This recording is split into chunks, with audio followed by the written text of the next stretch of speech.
Nah, itu cukup untuk memproduksi TBS sebanyak 35 ton per tahun per hektarnya. Pemakaian NPK-nya 12 12 17 ya. Jadi kita memakainya 10 kilo per batang per tahun.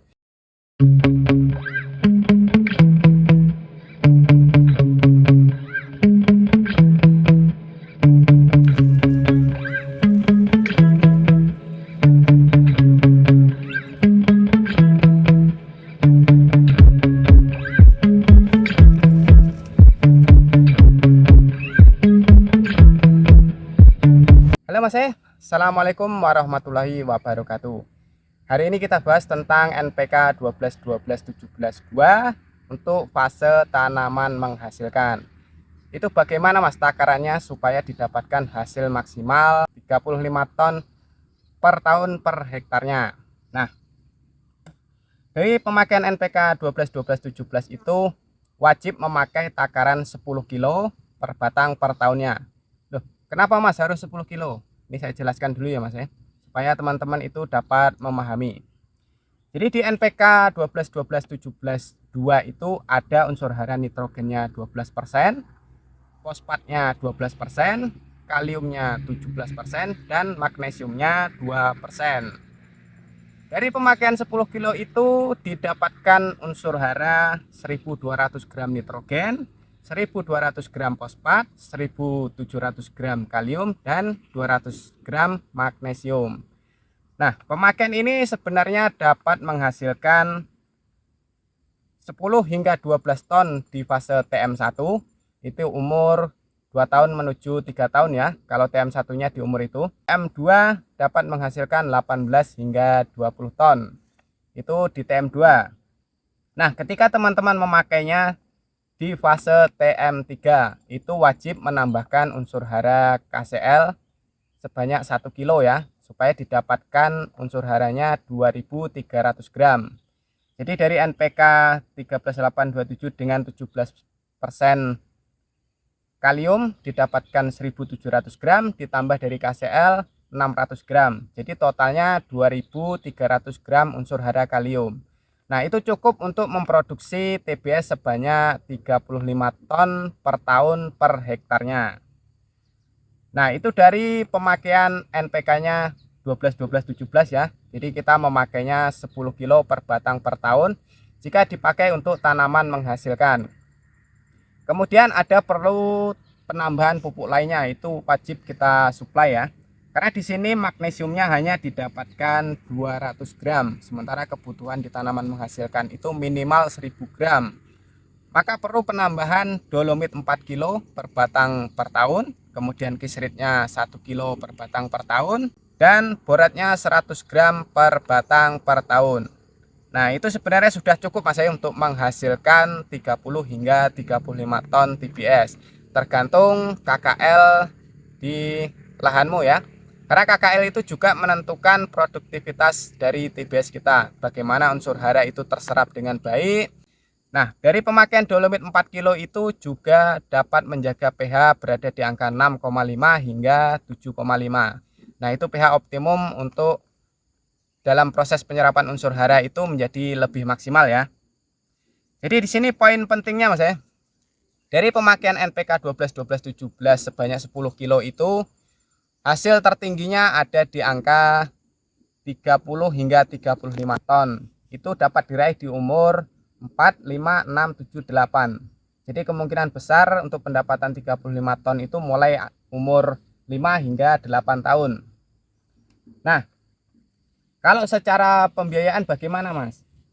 Kan di situ tadi disebutkan 10 kilo NPK 12 12 17, dolomitnya 4 kilo, kisritnya 1 kilo, borat 100 gram, ditambah KCl 1 kilo. Ini tak jelasin secara pembiayaannya supaya lengkap ya. Jadi nanti teman-teman bisa mempertimbangkannya. Jadi secara pembiayaan 10 kilo NPK 12 12 17 2 itu berkisar 66.000 karena 1 kilonya berkisar 6.600 ya. Satu saknya itu sekitar 330.000, itu untuk jenis NPK mahkota 12 12 17. Kalau Pak Tani lebih mahal lagi. Kemudian 4 kilo dolomit itu Rp4.000 karena 1 kilonya harganya 1.000 ya untuk dolomit.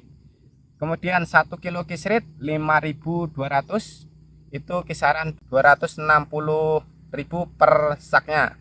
Jadi satuan per kilonya 5.200. Kemudian boratnya 1 on itu Rp2.000, ditambah 1 kilo KCL Rp7.000, itu harga Rp350.000 per sak 50 kilo. Jadi jika kita total, maka pembiayaannya per batang per tahunnya menghabiskan Rp84.200, itu per batang per tahunnya. Nah, jika SPH teman-teman itu ada 130 batang, maka 84.200 dikalikan 130 batang itu menghabiskan pendanaan 10.946.000. Itu SPH per 130 batang ya. Jadi jika lahan 2 hektar, maka teman-teman silahkan dikalikan 2 saja. Jadi kurang lebih sekitar 22 juta itu per 2 hektar lahan ya. Dengan pendapatan 30 hingga 35 ton, kita anggap saja dapat 30 ton dikali dengan harga TBS sekarang Rp2.000, itu sudah didapatkan Rp60 juta per hektarnya. Jadi Rp60 juta dikurangi biaya pemupukan, kita anggap saja 11 juta ya. Jadi sekitar Rp49 juta itu pendapatan bersih di luar biaya pupuk. Sementara biaya perawatan nanti teman-teman menyesuaikan saja dengan apa yang teman-teman gunakan, penggunaan herbisida atau dibabat. Jadi masalah panennya itu juga menjadi perhitungan lain lagi ya, karena belum tentu juga setiap petani itu menggunakan tenaga kerja. Kalau dikerjakan sendiri tentu biayanya bisa ditekan lebih rendah lagi. Jika 2 hektar bagaimana Mas? Jika lahanmu itu 2 hektar dengan rata-rata pendapatan 30 ton per hektar per tahun, maka itu sudah dapat 60 ton dikali harga 2.000, berarti sudah mendapatkan 120 juta per tahunnya. Dikurangi biaya pemupukan 22 juta. Nah, berapa itu Mas? 98 juta. Dikurang lebihnya segitu. Jadi memakai NPK 12-12-17 itu asal caranya benar, takarannya benar, penambahan pupuk lainnya juga benar, maka dapat menghasilkan antara 30 hingga 35 ton. Itu dimulai umur 5 hingga 8 tahun ya. Nanti di umur 9 hingga 15 tahun takarannya sudah berbeda lagi. Mau pakai pupuk apapun, mau jenis NPK 13827, mau pakai NPK 1616, mau pakai NPK 12-12-17-2, semuanya itu bisa dipakai untuk fase tanaman menghasilkan. Hanya saja takarannya tentu berbeda-beda menyesuaikan dengan kebutuhan unsur hara. Untuk produksi 35 ton TBS ya, itu 1.200 gram nitrogen, 700 gram fosfat, 2.400 gram kalium, kemudian 1.000 gram magnesium, dan 45 gram unsur hara boron. Itu yang terpentingnya. Jadi mau pakai pupuk apapun sebenarnya bisa, yang penting takarannya itu tepat. Kemudian mempertimbangkan berapa harga per sak pupuknya itu. Jika memakai NPK jenis 1616 tentu biayanya lebih mahal lagi. Oke Mas. Jadi mudah-mudahan informasi singkat saya ini bermanfaat, lebih mudah dipahami. Buat teman-teman yang baru menonton jangan lupa di subscribe. Yang menyukai video saya jangan lupa di like, dan yang pengen bertanya silahkan di kolom komentar. Dengan senang hati saya akan menjawabnya. Jadi mudah-mudahan bermanfaat ya. Teman-teman jadi paham tentang pemakaian NPK 12-12-17 untuk fase tanaman menghasilkan, agar kapasitas produksinya dapat 30 hingga 35 ton per hektar per tahun. Dengan catatan bahwa itu menggunakan varietas unggul dari Balai Benih Resmi. Oke ya, sekian dulu video dari saya. Mudah-mudahan bermanfaat. Wassalamualaikum warahmatullahi wabarakatuh.